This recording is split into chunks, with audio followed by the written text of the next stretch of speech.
नमस्कार दोस्तों आज से हम संविधान का एमसीक्यू शुरू करने जा रहे हैं और आई होप कि आप सभी इसको एंजॉय करेंगे। तो आइए शुरू करते हैं। पहला है, देखिए, ओबीसी आरक्षण के प्रावधान के लिए जो उपबंध है किस अनुच्छेद में किए गए हैं, बताइए जरा। 13-14 में, 14-15 में, 15-16 में या 17-18 में?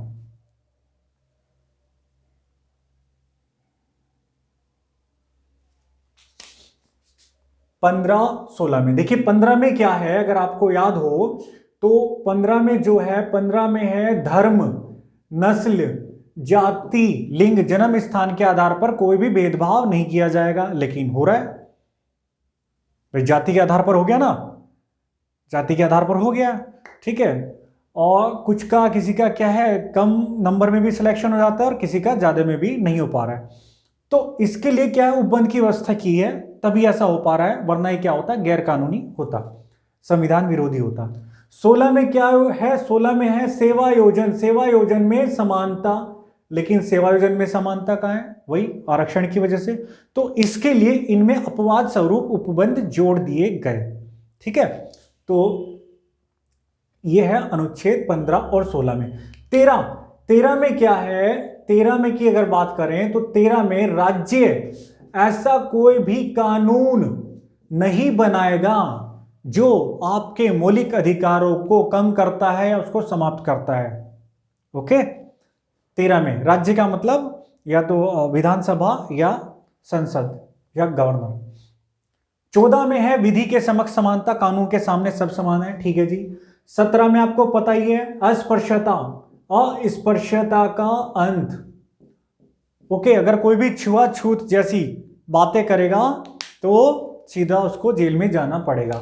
18 में उपाधियों का अंत, ठीक है जी, 18 में उपाधियों का अंत। अगला क्वेश्चन, प्राण एवं दैहिक स्वतंत्रता का संरक्षण किस अनुच्छेद में है? प्राण एवं दैहिक स्वतंत्रता का संरक्षण किस अनुच्छेद में? रिप्लाई कीजिए। 21 में। 21 में यह कहा गया है कि केवल कानूनी प्रक्रिया के माध्यम से ही किसी के प्राण और दैहिक स्वतंत्रता का हनन किया जा सकता है। और इसके अलावा अगर जो भी कुछ कर रहा है, अगर कोई प्राण एवं दैहिक स्वतंत्रता का हनन कर रहा है, उसको चोट पहुंचा रहा है, मार रहा है, जबरदस्ती कैद कर दिया, तो वो सब क्या है, इलीगल है। अर्थात केवल कानूनी प्रक्रिया के द्वारा ही, अगर किसी ने जैसे कोई क्राइम किया है तो वो जेल जाएगा। दैहिक स्वतंत्रता का हनन तब नहीं कहा जाएगा क्योंकि वो कानूनी प्रक्रिया के तहत हो रहा है। अगर किसी ने मर्डर किया है तो उसको फांसी दी जाएगी, उसके भी प्राण का जो है, उसकी दैहिक स्वतंत्रता का हनन किया जाएगा, लेकिन कानूनी प्रक्रिया के माध्यम से, ठीक है। बिना कानूनी प्रक्रिया के माध्यम से क्या क्या होगा सब? Yes, illegal. 19 में 6 प्रकार की स्वतंत्रता है और 20 में है दो सिद्धि के संबंध में संरक्षण।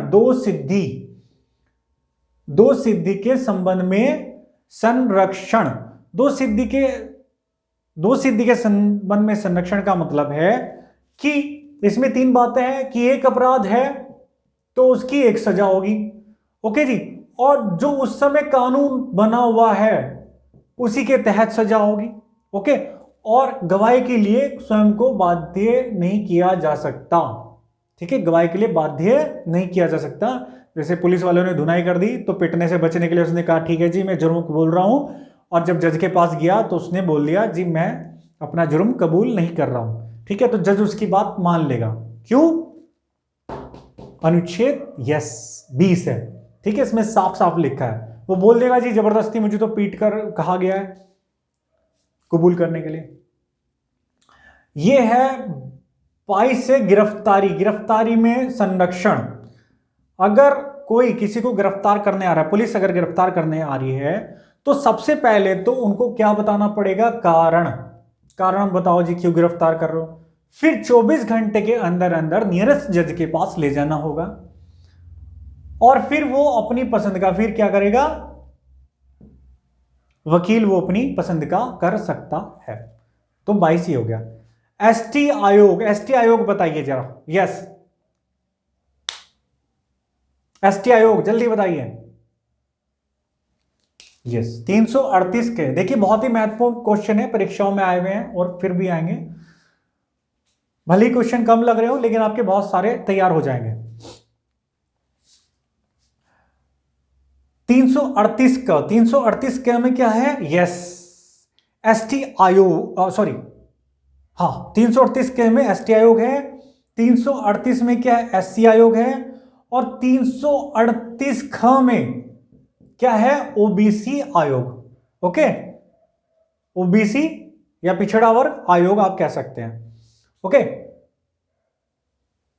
337 जो है एंग्लो इंडियन के शिक्षा में अनुदान से संबंधित है, तो बहुत महत्वपूर्ण नहीं है, तो टाइम इस पर वेस्ट नहीं करना है।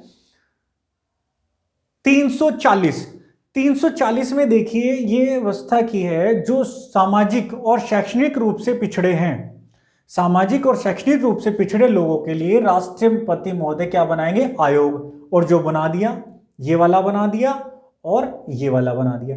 देखिए ये व्यवस्था पहले इसमें 340 में लिखी है, ठीक है ना।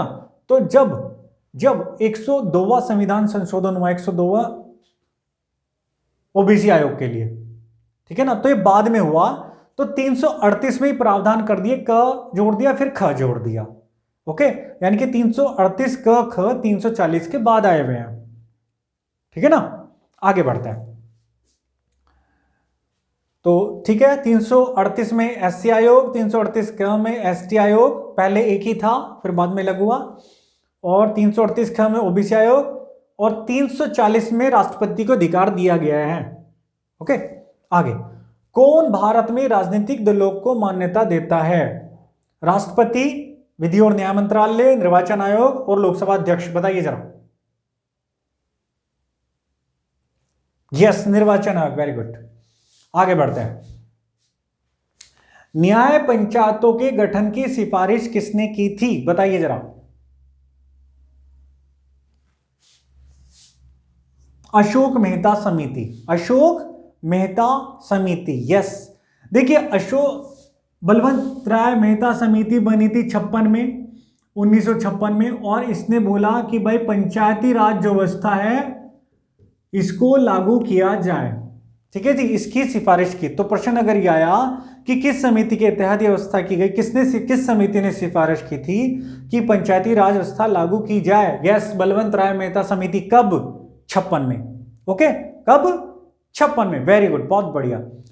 अब अशोक मेहता समिति आई 77 में, क्या आई जी? बताइए जरा, कब? यस, 77 में आई, और इन्होंने बोला जी पंचायती राज व्यवस्था जो है 2 स्तर पर होनी चाहिए। ओके, और साथ ही साथ इन्होंने न्याय पंचायत की भी सिफारिश की। राव समिति ने बोला जी इसको 4 स्तर पर लाओ, 4 स्तर पर होना चाहिए। और जो राव समिति आई थी 85 में, 85 में ये आई थी, 85 में आई, 85 में आई, 4 स्तर पर। और साथ ही साथ एसटी और फीमेल महिलाओं को पंचायतों में आरक्षण की भी इन्होंने सिफारिश की। सरकारी आयोग आपको पता ही है, केंद्र और राज्य के संबंध कैसे बढ़िया करें, कैसे मजबूत करें, तो इस पर सरकारी आयोग बना। पंचायती राज व्यवस्था, पंचायती राज व्यवस्था किस सूची में है? बताइए जरा।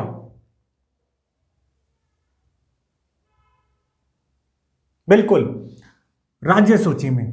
भाई देखिए अलग अलग जगह अलग अलग थोड़ा थोड़ा चेंज है, ठीक है। उत्तराखंड में स्थिति कुछ और थोड़ा नियम है, वो अपने स्तर पर बना सकते हैं, चेंज कर सकते हैं। जैसे भी हाल ही में कुछ किया था एजुकेशन को लेकर कि 10th के पास या उससे पहले वाले क्या है प्रधान नहीं हो सकते, 3 बच्चे होंगे उस पर वो जो है प्रधान के लिए चुनाव नहीं लड़ सकते। तो अलग अलग स्टेट में अलग अलग स्थिति है, तो स्वाभाविक है राज्य सूची से संबंधित है। संघ सूची, संघ सूची, संघ सूची में क्या है? यस, इसमें पहले 97 विषय थे, इसमें अब 100 विषय हो चुके हैं। और इस पर कानून कौन बनाएगा? संघ बनाएगा, मालूम है आप सभी को। राज्य में राज्य बनाएगा, और संवर्ती, संवर्ती सूची में दोनों बनाएंगे। संवर्ती में यस, और संवर्ती में ये 47 थे, और इसके बाद इसमें हो गए जहां तक मुझे याद आ रहा है 52। ओके, इस पर ज्यादा प्रभाव संघ का रहेगा।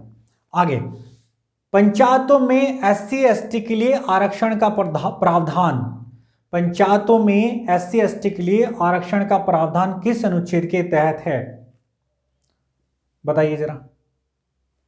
सिंपल, घ है ना, तो क ख ग घ यानी कि डी। ओके, 243 घ भी लिखा आ सकता है यहां और 243 डी भी लिखा आ सकता है, तो आप थोड़ा सा देख लेना। सेवा का अधिकार, ये बहुत ही महत्वपूर्ण है। सेवा के अधिकार की अवधारणा कहां से ली गई है बताइए जरा। यूएसए, ब्रिटेन, स्विट्जरलैंड या चीन? यस, ब्रिटेन से। देखिए, सेवा का अधिकार का मतलब है कि सरकार ने ऐसा कानून बनाया है कि जो बहुत सारी सार्वजनिक सेवाएं हैं उसको एक निश्चित समय के अंदर जो अधिकारीगण हैं, जो अधिकारी हैं, उनको वो आपको उपलब्ध करानी पड़ेगी। जैसे बहुत सारे आपके सर्टिफिकेट हैं, ओबीसी सर्टिफिकेट है, एससी सर्टिफिकेट, एसटी या जन्म प्रमाण पत्र या बहुत सारे जो भी आपके सर्टिफिकेट हैं, डोमिसाइल वगैरह सब चीजें, ओके, राशन कार्ड वगैरह, ठीक है ना। और दूसरा, जैसे सड़क से सफाई से संबंधित है, पानी से संबंधित है, तो इस प्रकार की जो भी सार्वजनिक सेवाएं हैं उसको एक निश्चित समय अवधि के अंतर्गत आपको उपलब्ध कराना अधिकारियों का क्या है? यस, उनका दायित्व है, अन्यथा उनको दंड दिया जा सकता है। इसमें दंड देने का भी प्रावधान है। एससी आयोग,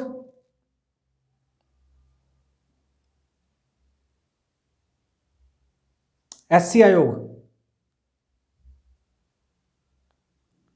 एससी आयोग तो हो गया। एससी आयोग 338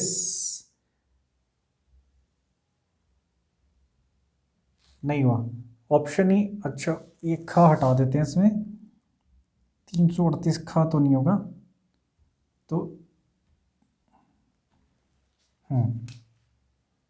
ठीक है, ओके जी। 338 कौन सा? 338 इसका सही आंसर है। अभी हमने चर्चा की थी 338 और 338 क और 338 ख। 338 ख में OBC, okay, 338 SC ST OBC, okay, ठीक है जी। 280 में पता ही है आपको, इसमें वित्त आयोग से संबंधित है। 324 जो है निर्वाचन आयोग, और 330 जो है एंग्लो इंडियन, नहीं, एससी एसटी रिजर्वेशन इन लोकसभा। 331 पूछता तो एंग्लो इंडियन रिजर्वेशन इन लोकसभा। 332 पूछता तो एससी एसटी रिजर्वेशन इन विधानसभा। 333 पूछता तो एंग्लो इंडियन रिजर्वेशन इन विधानसभा। और 335 में क्या है? सर्विस। 335 में क्या है? सर्विस में आरक्षण, यानी कि पदोन्नति में। ओके, तो ये बहुत सारे आपको इसमें फैक्ट्स क्लियर हो गए, और आपका जिन्होंने पहले अच्छे से पढ़ा हुआ है उनका एक रिवीजन भी हो गया। और बहुत ही महत्वपूर्ण क्वेश्चन है, जैसा मैंने आपको पहले बोला। हाँ, और समापन से पहले एक बात मैं आपके साथ जरूर शेयर करना चाहूँगा। देखिए, हम अपने देश की सेवा अनेक तरीके से कर सकते हैं, बहुत सारे तरीकों से कर सकते हैं, छोटे छोटे काम से कर सकते हैं। जैसे हम जहाँ तक संभव हो, जो पॉलीथीन है, भाई हमारी भी जिम्मेदारी है ना अपने अपने देश को विकसित बनाने की। विकसित देश का मतलब ये नहीं है बहुत बड़ी बड़ी बिल्डिंगें बना दी, बहुत बड़े बड़े ब्रिज बना दिए। जब तक हम लोग विकसित नहीं होंगे, जो हम नागरिक हैं, तब तक सब वेस्ट रहेगा। तो मेरा बस ये कहना है कि जहाँ तक संभव हो कि आप पॉलीथीन ना लें। बिल्कुल ही बहुत ही अर्जेंसी है, जब काम ही ना चले केवल तभी लें, ठीक है। अपना कोई बैग ले लें कोई सामान लेने के लिए, ओके। और कहीं अपनी जब गाड़ी जब हम पार्क करें तो प्रॉपर प्लेस पर करें। और कहीं भी हमारी एक आदत है, कहीं भी अक्सर हम थूक देते हैं इधर उधर, तो ऐसा बिल्कुल ना करें। और महिलाओं का जहाँ तक हो, जहाँ तक हो नहीं, महिलाओं का सम्मान करें। महिलाओं का सम्मान करना ही है, तो तभी हमारा देश क्या है? विकसित होगा और आनंद आएगा। तो हम भी गर्व से कहेंगे, हालांकि बिल्कुल गर्व तो अभी भी है। तो हमारा देश विकसित देशों की श्रेणी में आ सकता है अगर हम प्रयास करेंगे तो। अपने अपने स्तर पर कहीं भी छोटे छोटे रैपर बिल्कुल ना फेंके, छोटा सा तिनका भी ना फेंके, ओके। बस यही कहना था। तो ठीक है, समापन करते हैं आज के डिस्कशन का, और नेक्स्ट ऐसे ही एमसीक्यू में बात करेंगे, जो भी महत्वपूर्ण क्वेश्चन है पहले आए हुए हैं तो उन पर डिस्कस करेंगे। तो ठीक है, नेक्स्ट डिस्कशन में मिलते हैं। तो नमस्कार और जय हिंद, जय भारत।